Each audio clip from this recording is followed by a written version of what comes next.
사도행전 14장 1절로 7절까지 말씀을 한 절씩 교독하고 마지막 절은 함께 읽도록 하겠습니다. 이에 이고니온에서 두 사도가 함께 유대인의 회당에 들어가 말하니 유대와 헬라의 허다한 무리가 믿더라.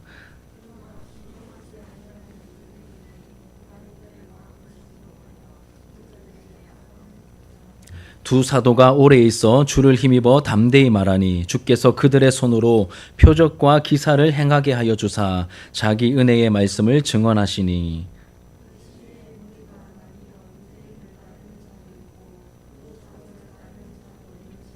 이방인과 유대인과 그 관리들이 두 사도를 모욕하며 돌로 치려고 달려드니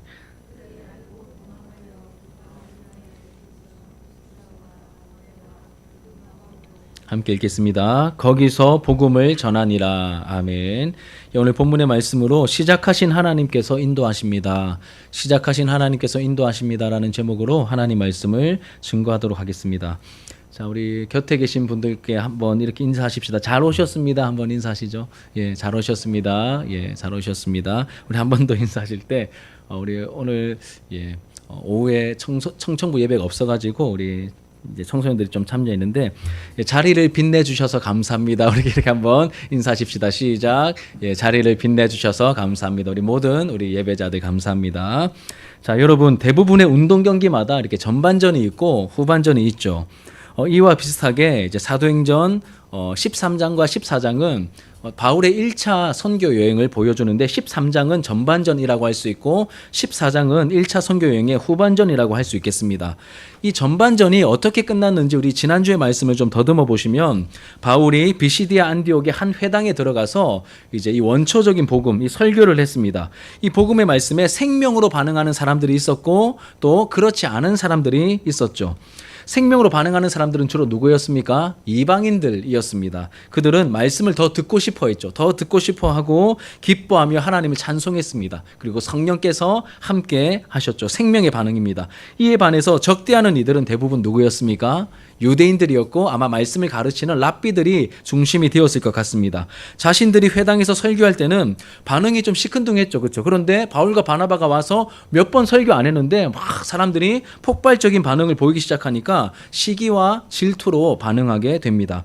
예전에 하나님이 보내셨던 그 예수님을 거부하고 십자가에 못 박아 죽였던 것처럼 이번에는 성령께서 보내신 바울과 바나바를 시기하며 대적하죠. 처음에는 반박했습니다. 그런데 나중에는 선동하고 박해하며 두 사도가 안디옥에 있지 못하도록 어떻게 합니까? 쫓아내버리죠. 독한 사람들입니다. 쫓아내버립니다. 생명 없는 사람들의 반응이었습니다.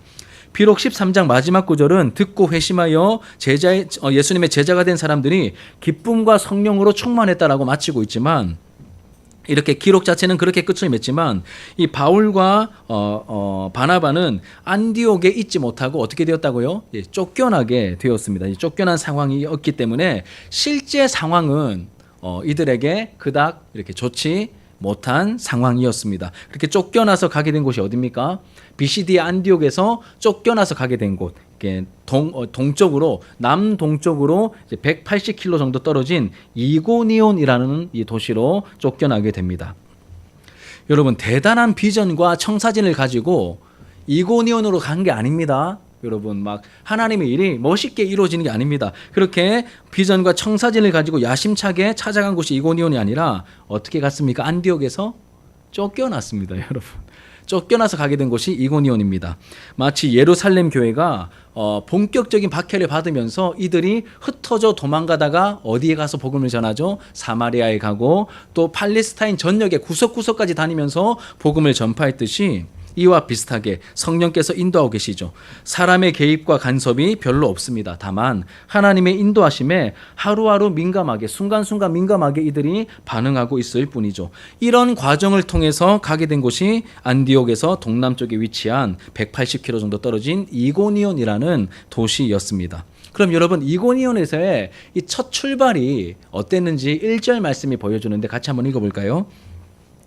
1절 같이 읽읍시다. 시작. 이에 이고니온에서 두 사도가 함께 유대인의 회당에 들어가 말하니 유다와 헬라의 허다한 무리가 믿더라. 아멘. 여러분 이번에도 어디 갑니까? 회당에 가죠. 이렇게 다른 곳 가지 않고 회당에 들어가서 거기서 설교합니다. 이제 회당 예배의 순서를 따라서 뭐 회당장이나 랍비가 이 두루마리 성경을 이렇게 쭉 펼쳐가지고 필요한 본문을 발췌해서 이렇게 읽게 됩니다. 그러면 간단하게 코멘트를 한 다음에 회중들 가운데 누군가 덧붙일 말이 있거나 뭐 설교가가 있으면 이렇게 설교하라고 기회를 줍니다. 지난번에도 그렇게 바울이 그 순서를 따라서 이제 복음을 이제 선포했죠.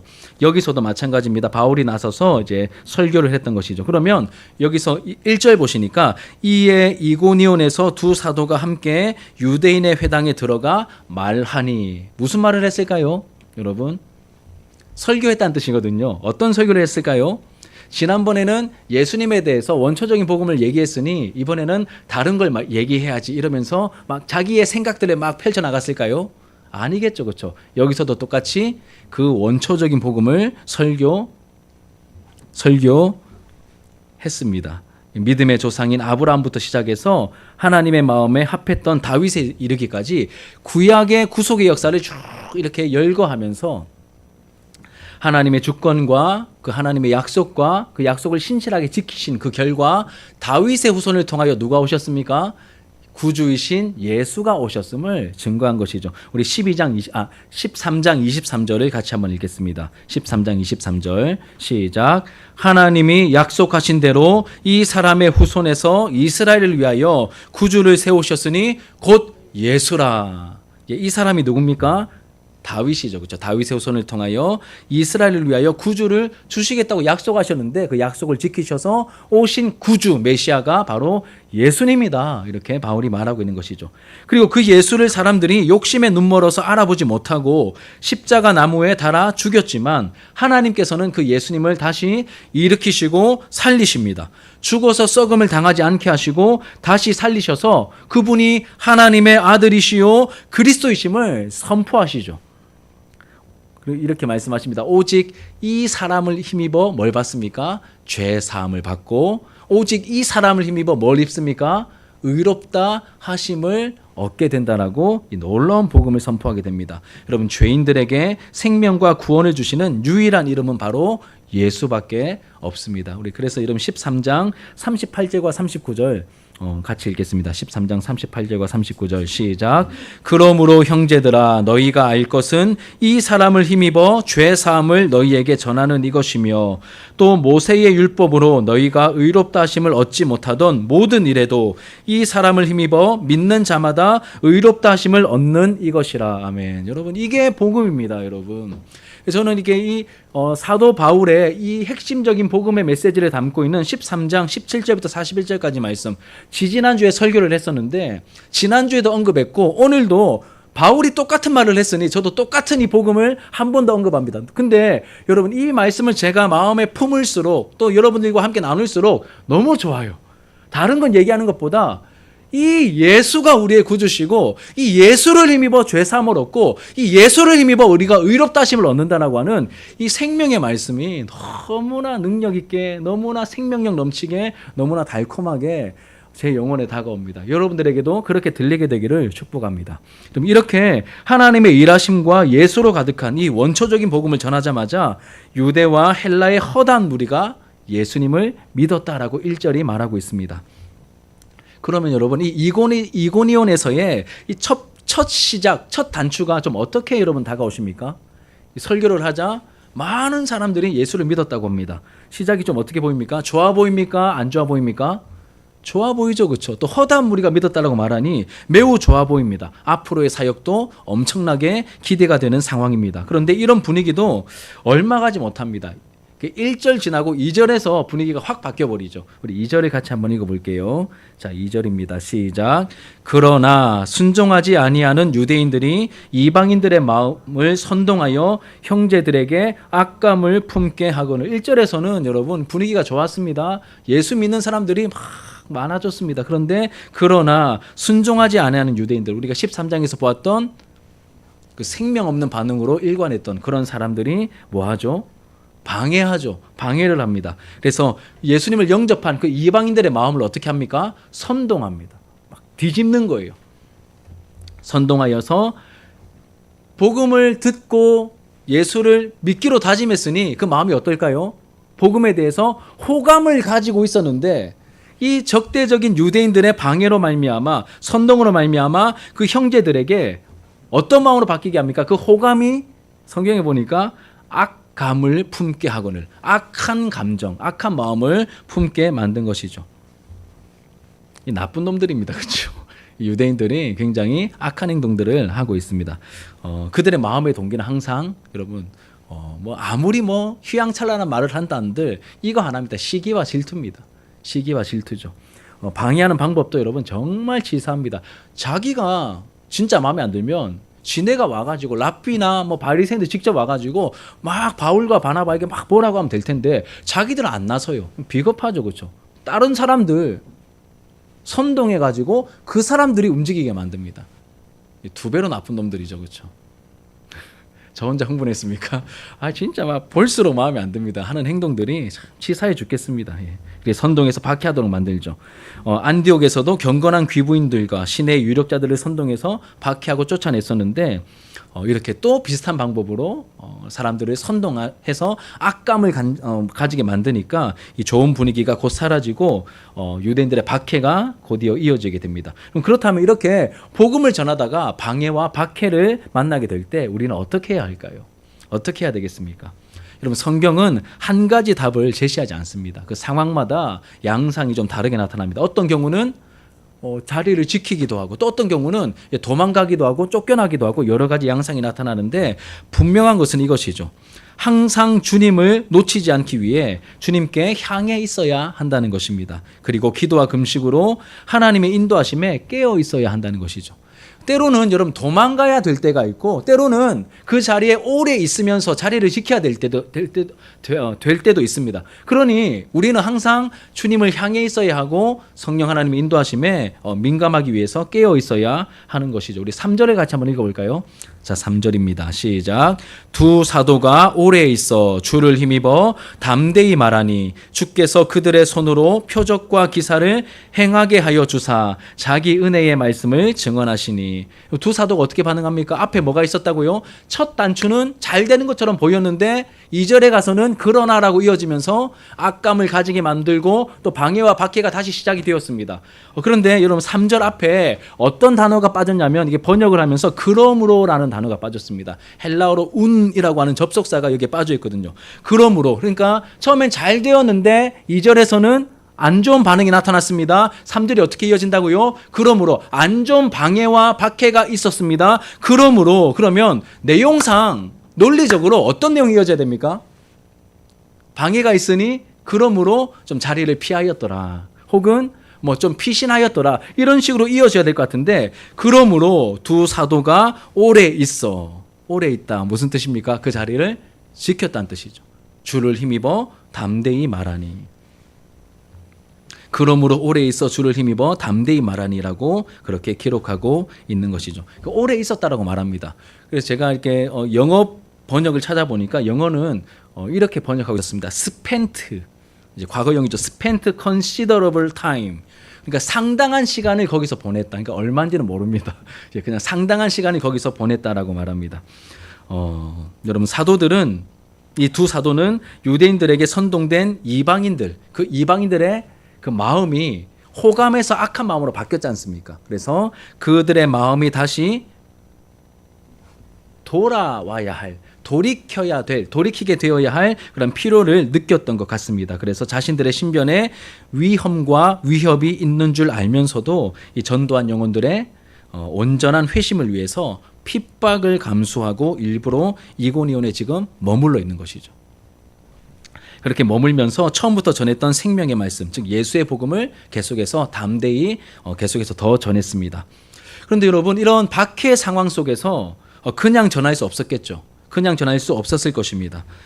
그래서 위협과 박해 속에서 복음을 전해야 했기 때문에 주님을 더 의지하면서 복음을 전했겠죠. 평소보다 주님을 더 의지하면서 주님께 붙들림 받은 채 담대하게 복음을 전했습니다. 그럼 이렇게 주님께서 원하시는 주님의 뜻을 따라 그 자리에 오래 있으면서 복음을 전하는 이들의 모습을 여러분 누가 보고 계셨을까요? 인도하시고 사명을 주신 주님께서 보고 계셨겠죠. 근데 주님께서도 가만히 계시지 못합니다. 그래서 표적과 기사로 역사하시죠. 그들의 말을 표적과 기사로서 확증해 주십니다. 이들이 전하는 그 십자가 복음이 부활의 복음이 진리가 맞다라는 것을 말로 아무리 말해봤자 이게 안 통하는 경우가 있거든요. 그래서 표적과 기사를 통하여 거룩한 두려움이 일어나게 하셨을 것이고 그 말들을 그 메시지를 확증해 주시죠. 우리 3절을 다시 한번 읽겠습니다. 3절 시작. 두 사도가 오래 있어 주를 힘입어 담대히 말하니 주께서 그들의 손으로 표적과 기사를 행하게 하여 주사 자기 은혜의 말씀을 증언하시니 자기 은혜의 말씀이에요. 바울과 바나바가 아니라 그 성령의 혹은 주님의 은혜의 말씀을 누가 직접 증언하십니까? 주님께서 성령께서 직접 증언하시는 거예요. 표적과 기사를 통하여.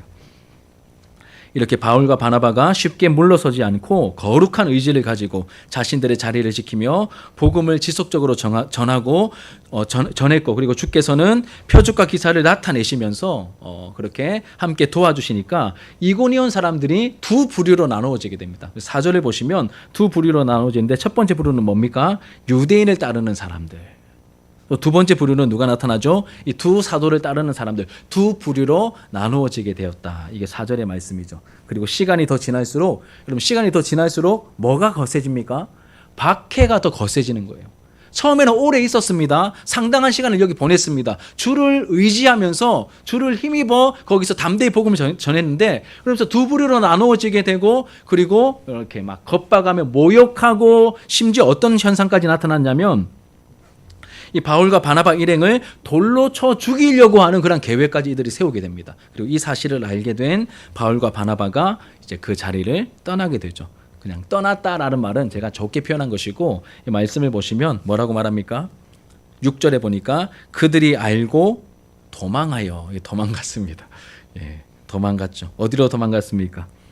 루가오니아의 두 성 루스드라와 더베라는 곳으로 도망가게 됩니다. 여기까지가 여러분 오늘 본문 말씀의 전반적인 스토리입니다. 그럼 지금부터는 이 말씀에서 우리가 깨닫게 되는 영적인 교훈들 세 가지를 함께 간략간략하게 좀 나누려고 합니다. 첫 번째는 이것이죠. 하나님께서 시작하신 일은 하나님께서 끝까지 책임지신다는 그 교훈을 우리가 얻게 됩니다. 하나님께서 시작하신 일은 하나님께서 끝까지 책임지시고 인도하십니다. 그럼 기억나세요? 이 1차 선교 여행을 시작하신 분이 누구십니까? 기억나십니까? 성령 하나님이셨죠.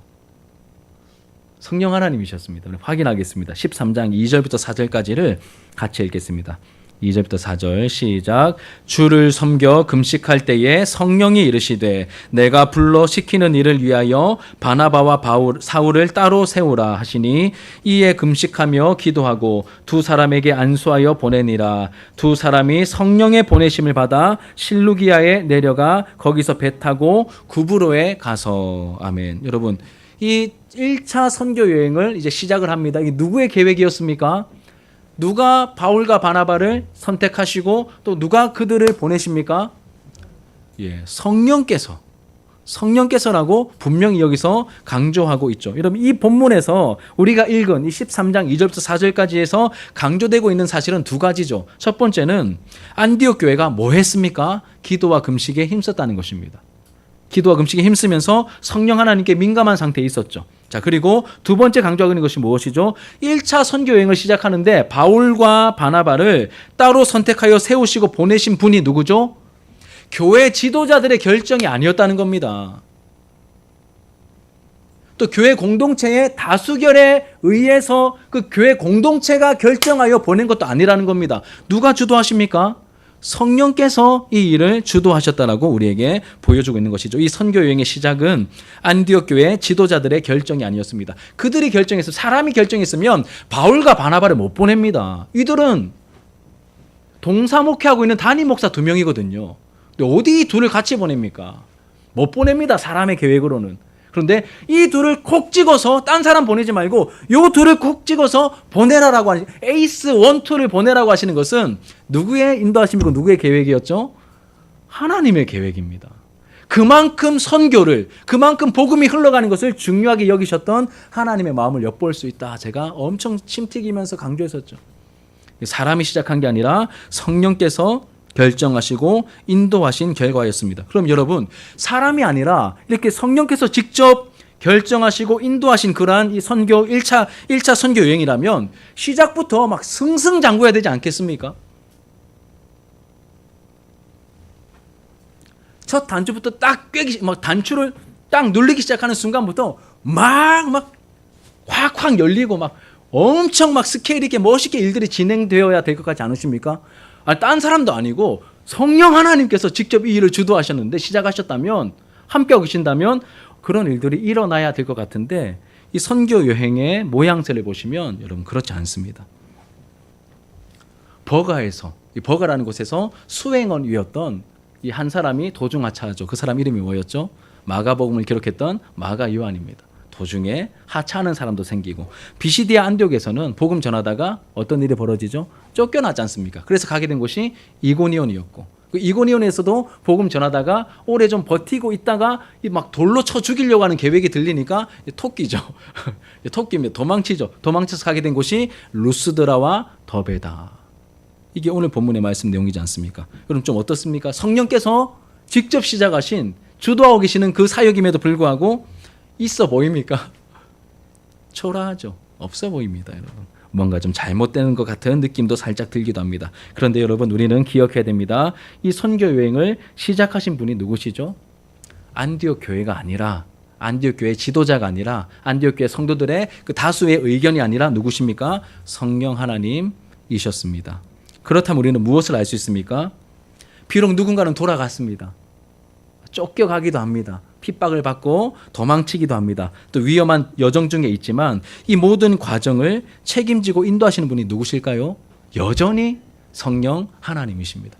그러니까 우리가 뭔가를 할 때, 주님의 뜻을 따르고 순종할 때 막 뭔가 일들이 막 멋있게 벌어지고 막 우리가 꽃길을 걸을 것 같은 그런 착각에 빠지시면 안 돼요. 굉장히 없어 보일 수 있습니다, 여러분. 우리도 쫓겨갈 수도 있습니다, 어딘가로. 때로는 막 도망쳐야 되는 상황이 우리에게 닥칠 수도 있습니다. 그럼에도 불구하고 그 길이 여전히 누구 안에 있습니까? 성령 안에 있다는 겁니다. 이게 팩트입니다. 신앙생활의 팩트입니다, 여러분. 만약에 계속 탄탄대로만 걸어간다면 그거 여러분 의심해 보셔야 돼요. 그 의심해 보셔야 됩니다. 물론 성령께서 이 모든 여정을 인도하고 계신다는 직접적인 기록은 없습니다. 하지만 그럼에도 불구하고 우리가 말씀을 꼼꼼하게 살펴서 읽어보면 복음을 전하는 현장마다 뭐가 나타났습니까? 오늘 본문에서도 표적과 기사가 나타납니다. 누가 일하고 계신다는 것이죠? 성령 하나님이시죠. 그리고 마술사 엘루마가 이렇게 한동안 보지 못하기도 만드시고, 복음을 전할 때 사람들의 마음이 열리게도 하시고, 이런 하나님의 역사심이 있는 걸 보면 거친 행보이긴 하지만 여전히 성령께서 동행하시며 인도하고 계신다는 것을 우리가 충분히 알 수 있는 것이죠. 여러분, 어려움이 있고 쫓겨나기도 하고 감당하기 힘든 난관을 만나기도 하지만 분명한 것은 이 일을 시작하신 성령께서 여전히 함께 하시며 이 선교 여행의 여정을 인도하고 계신다는 사실입니다. 여러분, 우리의 믿음의 눈이 열려서 그러한 하나님의 선한 인도하심을 우리가 발견하게 되는, 깊이 발견하게 되는 은혜가 있기를 주님의 이름으로 축복합니다. 내가 보고 싶은 것, 내가 가고 싶은 길을 가면서 하나님 나 좀 밀어주세요 이렇게 하는 게 아니라 하나님께서 보여주시고 하나님께서 이끄시는 그 길을 걸어가면서 주님 함께하고 계시죠. 좀 힘든데 주님 기뻐하시는 게 느껴져서 감사합니다. 오늘도 한 걸음 더 갈게요. 우리 이렇게 바른 길을 걸어갈 수 있는 우리 하나로교회 모든 권속들의 모습 되길 바랍니다. 우리 두 번째는 이 하나님의 인도하심에 따르려 할 때 뭐가 있습니까? 적들의 방해와 공격이 있다는 것을 우리가 배우게 됩니다. 이것이 두 번째 교훈입니다. 이 세상은 이렇게 말합니다. 꽃길만 걸으라고, 또 내가 꽃길만 걷게 해줄게, 이렇게 우리를 유혹하고 속삭이며 미혹하죠. 그래서 많은 이들이 그 길로 갑니다. 속아서 미혹되어서 그 길을 걸어가려고 합니다. 하지만 성경이 말하는 길, 어떤 길입니까? 주님께서 걸어가신 길, 그 길을 걸어가야 된다고 말하죠. 그 길은 좁은 길이다, 협착한 길이다, 고생길이다, 고생할 수 있다, 우리에게 이렇게 말씀하고 있습니다. 무슨 말이냐면 하나님의 인도하심을 따르다 보면 여러 가지 어려움과 방해와 고난과 역경과 환난을 만날 수도 있다는 뜻입니다. 다시 한번 생각해 볼 때 여러분, 바울과 바나바가 처음 도착했던 그 구브로 섬에서 첫 방해가 누구였습니까? 마술사 엘루마, 바예수라고 불리는 마술사 엘루마의 방해가 있었죠. 또 구브로 섬을 떠나서 버가에 도착하자마자 한 놈이 이제 관심사병 비스무리하게 이렇게 집으로 간다고 막 떼를 쓰죠. 누구였습니까? 마가 요한이었죠. 이 선교팀 몇 명 되지도 않는데 그 중에 하나가 도중하차하니까 선교팀 분위기가 어땠을까요? 엉망진창이 되었겠죠. 막 흔들렸을 것입니다. 그런데 이 선교팀의 분위기가 그래도 하나님 은혜가 유지되면서 비시디아 안디옥까지 돌아가지 않고 더 나아가서 비시디아 안디옥까지 갔습니다. 거기서는 또 시기와 반박과 비방과 선동과 박해와 쫓겨남까지 당했습니다. 갈수록 여러분 역경의 강도가 더 심해집니다. 여러분 어쩔까요? 역경의 강도가 더 심해집니다. 어떻게 해야 되겠습니까? 쫓기듯 도망갔던 곳이 이고니온인데 거기서는 또 선동과 악감을 넘어서서 모욕하고 돌로 치려는 시도까지 만나게 됩니다. 무엇을 느끼죠? 이 말씀의 인도하심과 성령의 인도하심 속에서 우리가 무엇을 느낍니까? 복음을 전하라는 주님의 말씀에 순종하려 할 때 우리에게 탄탄대로가 열리거나 우리에게 꽃길이 펼쳐지는 게 아니라 여러 가지 고난과 역경이 있을 수 있다는 것을 보여줍니다. 복음이 흘러가도록 순종하려는 우리의 발걸음을 멈추게 만들고 다시 돌아가게 만들려는 그러한 방해와 공격이 있다는 것이죠. 여러분, 이런 적들의 공격은 굉장히 집요합니다. 그리고 교묘하죠. 보이지는 않지만 실존하는 악한 영들의 세력은 여러분, 이들이 최선을 다해서 우리를 공격합니다. 모든 에너지를 다해서 온 지혜를 총동원하여서 그 발걸음을, 이 복음이 흘러가는 그 통로를 막으려고 이들이 최선을 다해서 공격하고 있거든요. 그렇기 때문에 만약에 우리의 힘과 지혜로 이 복음 전파의 사명을 감당하려 한다면 우리는 백발백중 실패할 겁니다. 우리보다 뛰어난 적들이 최선을 다해서 그 길을 가로막고 있기 때문에 우리 힘으로 하려고 한다면, 우리의 지혜로 하려고 한다면 우리는 실패하고 좌절하고 말 것입니다. 하지만 여러분, 성령님께서 우리와 함께 하시며 우리의 연약함을 도우신다라고 말씀을 통하여 우리를 격려하시면서 우리에게 위로와 소망을 주시죠. 이런 적들의 방해와 박해까지도 사용하셔서 복음이 가야 할 곳으로 흘러가도록 지금도 일하고 계십니다.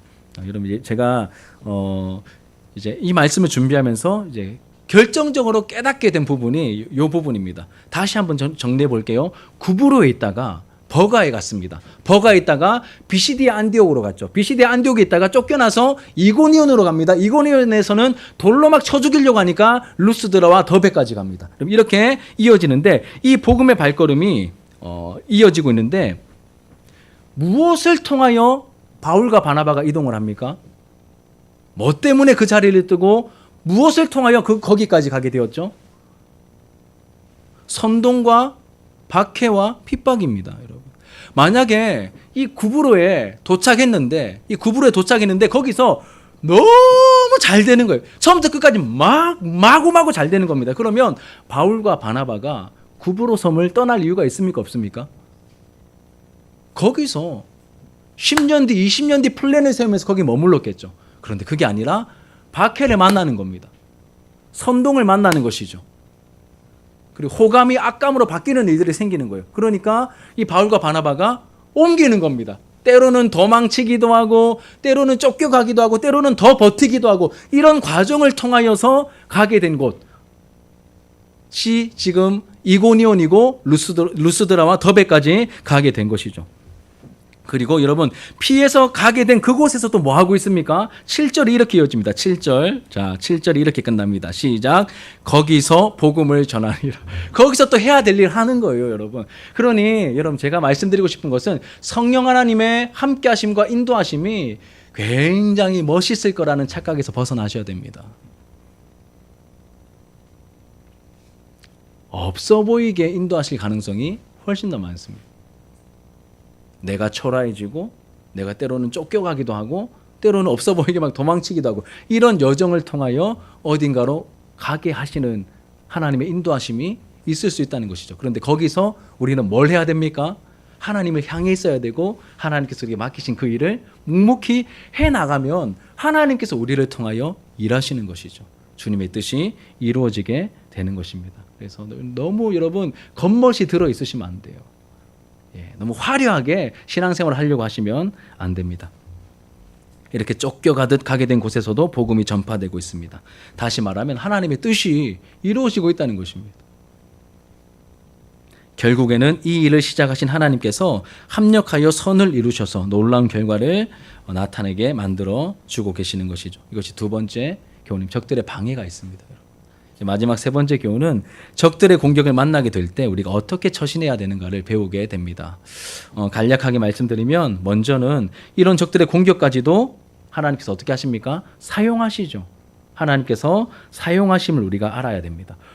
공격이 있네? 방해가 있네? 아이고야 큰일 났다. 야 그냥 우리 접자. 이게 아니라 이런 공격과 방해를 통하여서 하나님께서 복음이 그렇게 가야 될 곳으로 흘러가도록 하나님께서 보이지 않게 역사하고 계시지 않습니까? 그러면 바울과 바나바에게만 그러실까요?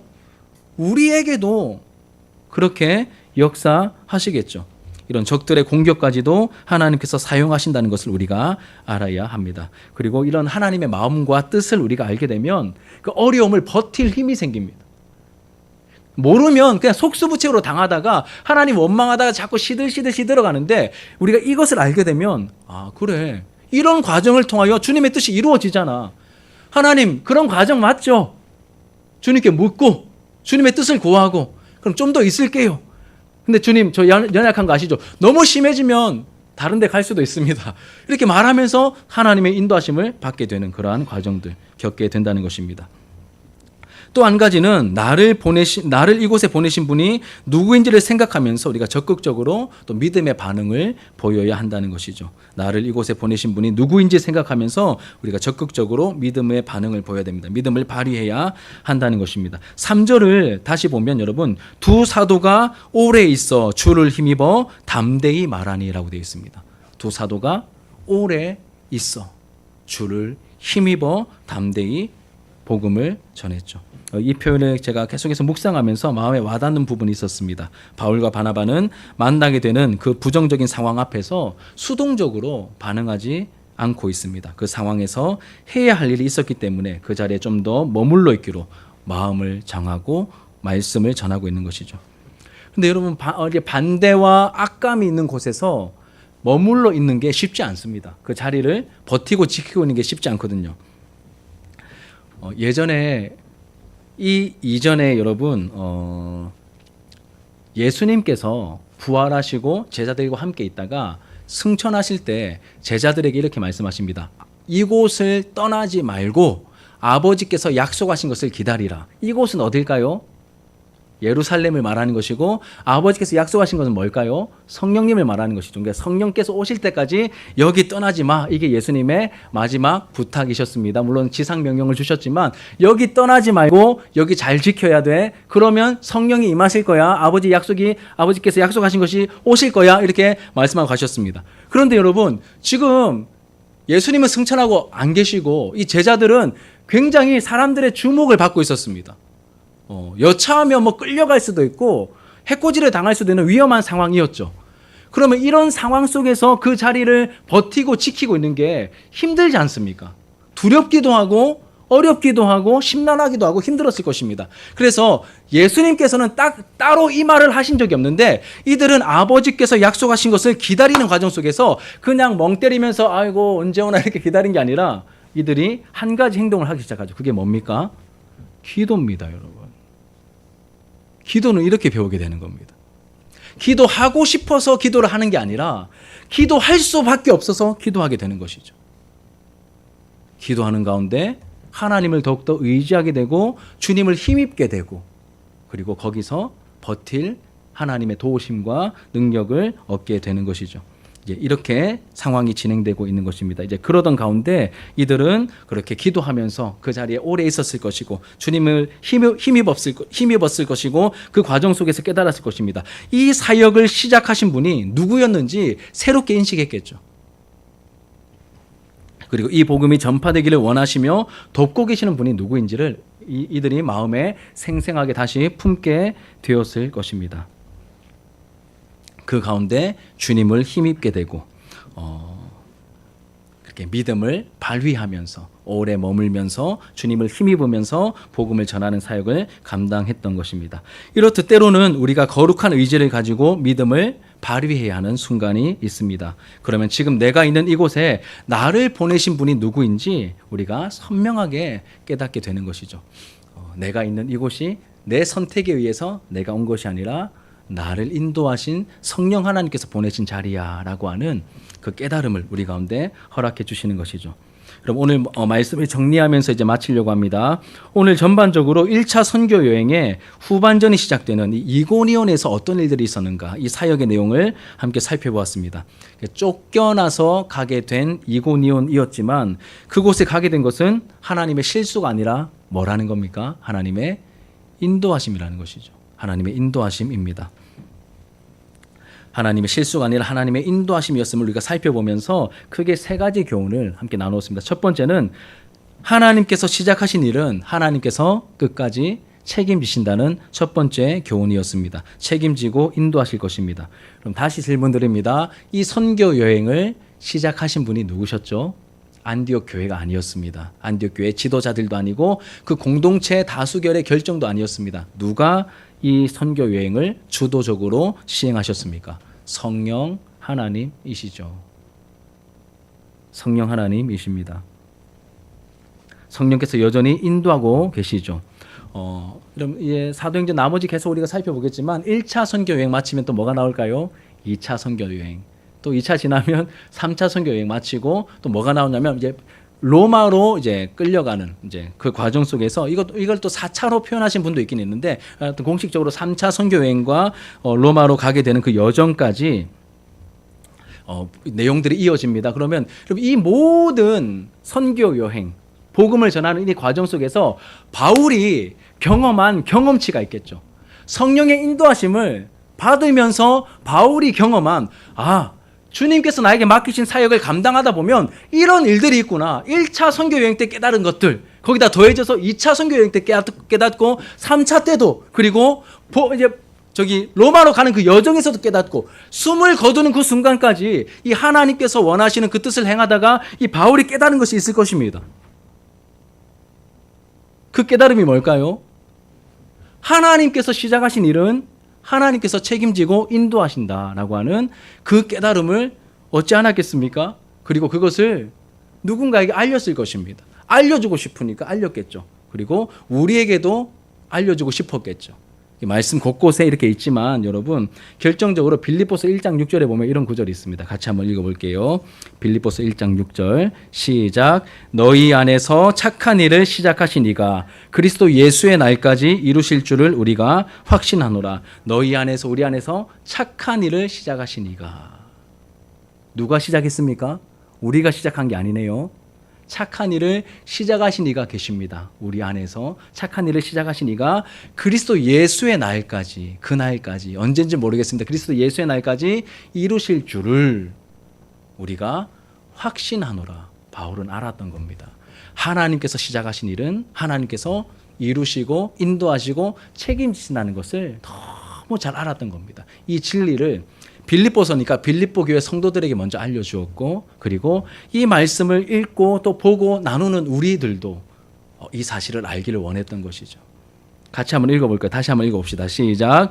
너희 안에서 착한 일을 시작하신 이가 그리스도 예수의 날까지 이루실 줄을 우리가 확신하노라. 아멘. 하나님께서 시작하신 일을 하나님께서 이루실 것입니다. 우리를 끝까지 책임지고 인도해 주실 것입니다. 이 첫 번째 교훈이었고, 두 번째는 하나님의 인도하심을 따르려 할 때 적들의 공격이 있을 것입니다. 하지만 여러분, 이 공격이 어떻게 선용이 됩니까? 합력하여 선을 이루시는 하나님의 손길 안에서 복음이 흘러가야 될 곳으로 흘러가게 하시는 그 하나님의 손길로서 이 박해와 핍박이 사용되고 있다는 것이죠. 그러니 여러분, 우리가 어려움을 만날 때 너무 위축되거나 우리 본성적으로는 두렵고 위축되는 것이 사실이지만 그렇게만 반응할 게 아니라 믿음의 눈을 들어서 하나님을 향할 때 하나님께서 또 이렇게 인도하시는구나라고 하는 하나님의 인도하심을 우리가 발견하게 된다는 것이죠. 마지막에는 이 적들의 공격을 만나게 될 때 우리가 어떻게 처신해야 되는지 함께 나누었습니다. 먼저는 이런 적들의 공격까지도 무엇입니까? 하나님께서 사용하신다. 복음이 흘러가게 하시는 그 통로와 도구로서 사용하신다. 그리고 이어서 나를 보내신 분이 누구인지를 생각하며, 내가 스스로 여기 온 게 아니라 하나님께서 나를 여기에 보내셨다라고 하는, 나를 보내신 분이 누구인지를 생각하며 우리가 적극적으로 믿음을 발휘하며 주님을 의지하며 힘입어야 된다는 것을 우리가 배우게 되었습니다. 사랑하는 여러분, 이제 말씀 마치려고 합니다. 여러분의 신앙 여정의 출발이 누구에게 있습니까? 다시 질문 드립니다. 여러분들이 지금 신앙생활하고 계시는데 여러분들의 신앙생활 여정의 출발이 누구에게 있습니까? 여러분이십니까? 하나님이십니까? 어떻게 배우셨죠? 성경 말씀을 통하여 하나님께서 나를 창세전에 예정하시고 나를 택하셨다. 이 시작이 누구에게 있습니까? 하나님께 있습니다. 그러면 누가 끝까지 인도하시고 누가 책임지실까요? 기대하셨으면 좋겠습니다.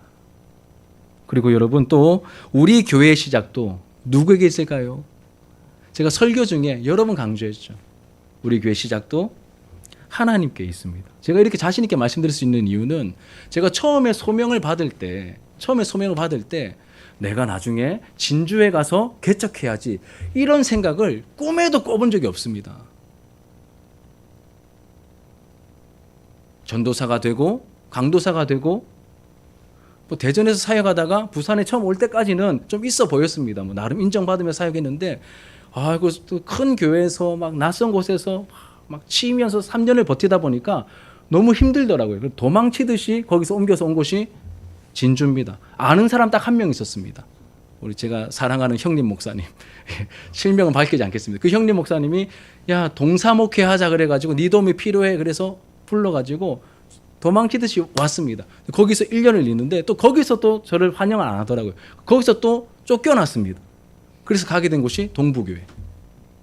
그때까지만 해도 저에게는 개척이나 진주에 더 머물겠다는 생각이 하나도 없었습니다. 쫓겨났기 때문에 빨리 이 도시를 벗어나고 싶었는데 길을 안 열어주시더라고요.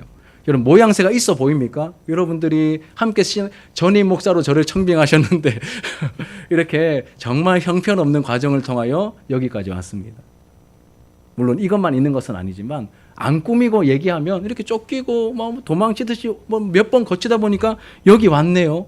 그런데 이걸 하나님께서 이 말씀을 통하여 저에게 뭐라고 말씀하시냐면 나의 인도함이었어 이렇게 말씀해 주시는 겁니다. 그러니 저는 힘이 나는 거예요.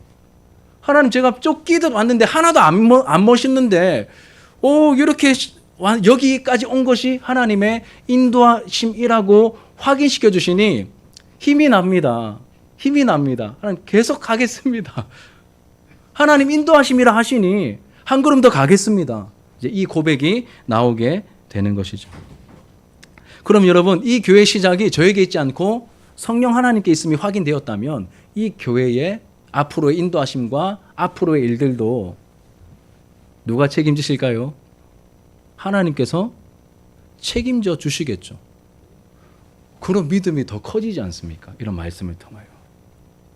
어떤 일들이 생길지 모르지만 하나님께서 시작하신 일을 하나님께서 인도하시고 책임지실 것이니 하나님 계속 가겠습니다. 가라고 하신 만큼 계속 가보겠습니다. 오른쪽으로 가라 하시면 오른쪽으로 가고 왼쪽으로 가라 하시면 왼쪽으로 가고 하나님께서 시작하신 교회를 하나님께서 인도하시고 책임지실 것입니다. 여러분, 이 말씀이 우리의 마음에 평안을 주시지 않습니까? 이제 이 이야기하고 마칠게요. 며칠 전에 제 친한 친구가 큰 교회 담임 목사로 간 우리 친한 친구가 이제 개척교회 한다고 지금도 후원하고 있는데 저에게 좋은 책을 엄청 두꺼워요. 또 책값도 비쌉니다. 책을 선물로 소포로 보냈습니다. 이제 택배로. 그 책을 보고 이제 누가 보냈는지 확인하고 그 친구한테 오랜만에 전화를 했습니다. 원래 개척교회 목사가 되면 다른 데 전화 잘 못합니다. 예, 친한 사람 아니면. 근데 또 후원하고 있는 사람 더더욱 연락하기가 좀 꺼려져. 뭐 부탁한다 오해할까봐. 여하튼 오랜만에 이제 뭘 보냈으니까 이제 고맙다고 전화를 했는데, 통화하는데 그냥 그 시간이 어떤 시간이었냐면, 우리 교회 주중 중보기도 팀이 있습니다. 4시부터 5시까지 기도하는데, 저도 같이 이렇게 뭐 1시간 딱 다 채워서는 못하지만 한 40분 정도 늘 같이 기도합니다. 기도 마치고 제 방에 가서 이제 다 마치고 가시는 것 이렇게 제가 이제 소리를 듣고 확인하고 친구한테 전화를 했습니다. 그리고 나서 통화를 하면서 막 이런저런 얘기하는데 그냥 얘기를 했어요. 그냥 나에게 있었던 일들. 야, 지금 우리 교회 뭐 있는 일들, 뭐 상황들, 지금 우리 교회 권사님들하고 이게 중보기도 팀들 한 5명쯤 모여가지고 나도 같이 막 빡세게 기도하다가 지금 다 가시고 지금 너한테 통화하는 거야. 그리고 막 어떻고 뭐 우리 교회가 지금 개체 교회가 되었고, 난 전임 목사 청빙이 되었고, 또 아이들이 조금씩 오고 있고 막 뭐 이런 일들을 하고 있어. 뭐 그냥 뭐 꾸밈 없이 그냥 뭐 이런. 아니 제가 성인만 1000명 이상 모이는 교회 목사한테 저 뭘 자랑할 게 있겠습니까? 상식적으로 그냥 저는 제가 제 안에 있는 그냥 일어나는 일들을 그냥 얘기했을 뿐입니다. 이 친구가 전화 끝날 때쯤 돼가지고 저에게 하는 말이, 저 친한 친구들은 제 이름 넉 자를 다 안 부르고 2자만 부릅니다. 무에라 이렇게 부르거든요. 무에라. 내가 최근에 목회자들을 여러 명 만나고 최근에 내가 통화한 사람 중에 네가 제일 밝고 네가 제일 기쁘고 네가 제일 정상이다 이렇게 얘기를 하더라고요. 그러한 기쁨과 비교가 너무 되잖아요. 사실은 그 친구의 위치와 저의 위치가. 이 친구가 저하고 대화하면서 나를 좀 부러워하더라고. 그런 뉘앙스 조금 느꼈다는 건 실제로 부러워하겠습니까? 예. 그러면서 이렇게 마음이 좀 이렇게 따뜻해지고 좀 긍지가 좀 생기더라고요. 하나님의 인도하심 가운데 내가 있다. 하나님이 나와 함께 하시고 우리의 이 발걸음을 지도하고 계시고 나를 기뻐하고 계신다. 이러면 이게 마음에 깨달아지고 인정되면 여러분 문제될 거 없습니다. 그 감격과 그 영적인 긍지를 저와 여러분들이 함께 누리게 되기를 축복합니다. 여러분 오늘 우리가 이제 말씀을 나누었습니다. 우리 교회가 이제 새생명 축제를 앞두고 있는데 주님께서 원하시는 이 일을 감당하는 가운데 이런저런 일들이 생길 수 있는데 하나님의 인도하심 속에서 다 일어나는 것이니 여러분 이 말씀을 통하여 잘 준비가 마음의 준비가 되셨으면 좋겠고, 또 복음이 흘러가게 하며 생명을 살리는 일에 능한 교회가 더욱더 되어가며 이 사도행전의 역사가 우리 교회를 통해서 또 우리 교회 안에서도 이루어지는 것을 경험하게 되는 우리 교회도 이제 사도행전적 교회가 더욱더 되어가기를 주님의 이름으로 축복합니다. 우리 말씀을 기억하면서 함께 찬양했으면 좋겠습니다. 세상의 유혹 시험이 내게 몰려올 때에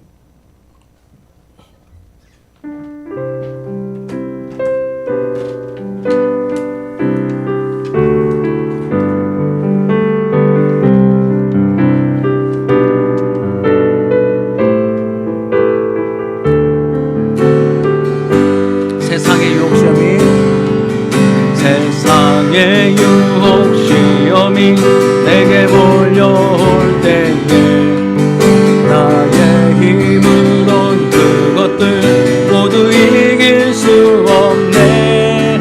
거대한 폭풍 가운데 위축된 나의 영혼 어찌할 바를 몰라 헤매이고 있을 때 주를 찬양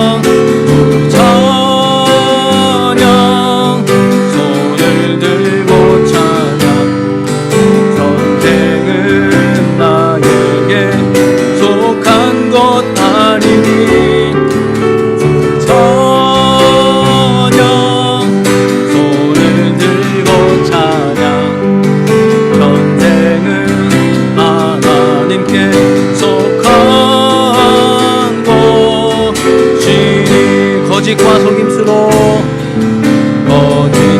속임수로 가득 찬 세상에서 어디로 갈지 몰라 머뭇거리고 있네. 공중의 권세 잡은 자 지금도 우리들을 실패와 절망으로 넘어뜨리려 찬양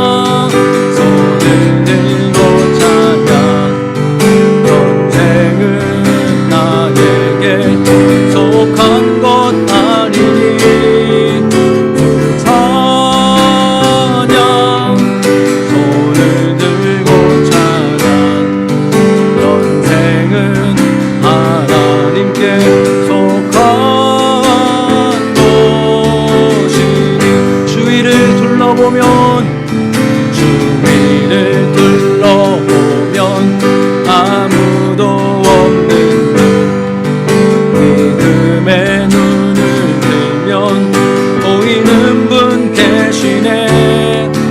지금도 내 안에서 역사하고 계시네. 사망과 어둠의 권세 물리치신 예수님 주를 찬양 주를 찬양 손을 들고 찬양 전쟁은 나에게 속한 것 아니니 주를 찬양 손을 들고 찬양 전쟁은 하나님께 속한 것. 우리 한 번 더 주를 찬양 주를 찬양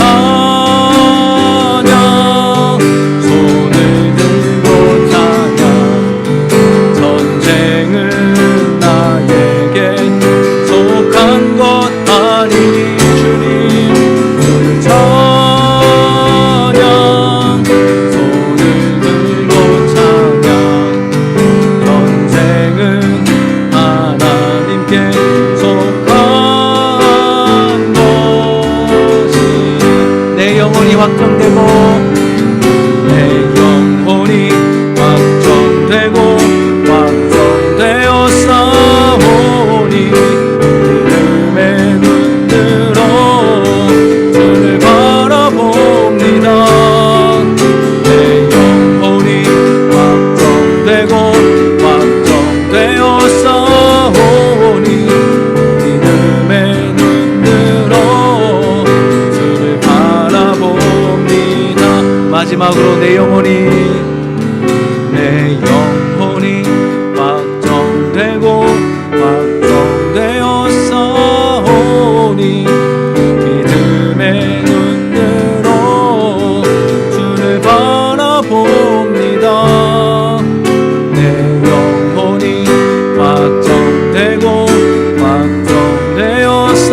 확정되었사오니 믿음의 눈 들어 주를 바라봅니다.